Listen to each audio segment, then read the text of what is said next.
முதலில் வருவது நவக்கிரகங்களும் கணபதியும் என்பதாகும். நவக்கிரகங்கள் யாவும் கணபதி உருவத்தில் பொதிந்து உள்ளன.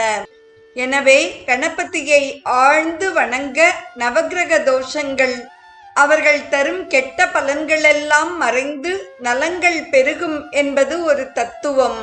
நவக்கிரக ஹோமங்கள் எதை செய்தாலும் முதற்கண் கணபதி ஹோமம் செய்ய வேண்டும். கணபதியின் உடலிலேயே எல்லா ராசிகளும் எல்லா கிரகங்களும் அமைந்திருக்கும் படங்களையும் நாம் காண்கிறோம். ராசி கணபதி, நவக்கிரக கணபதி என்றே அவர்களுக்கு பெயர்.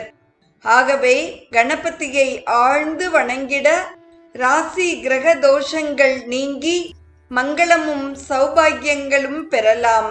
இருந்தாலும் நாம் ஒவ்வொரு கிரகத்தையும் ஒவ்வொரு ரூபி கணபதியுடன் இணைந்து வழிபட அந்தந்த கிரகதோஷங்கள் நீங்கி நற்பலன்கள் அடையலாம்.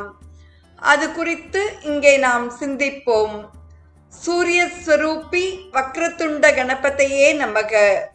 சந்திரஸ்வரூபி பாலச்சந்திர கணபதியே நமக. அங்காரகஸ்வரூபி சங்கடஹர கணபதியே நமக. புதஸ்வரூபி நவநீத ஸ்வேத கணபதியே நமக. குருஸ்வரூபி சந்தான கணபதியே நமக.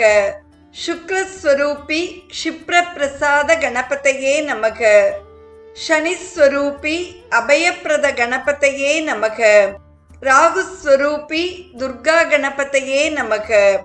கேதுஸ்வரூபி ஞான கணபதியே நமக.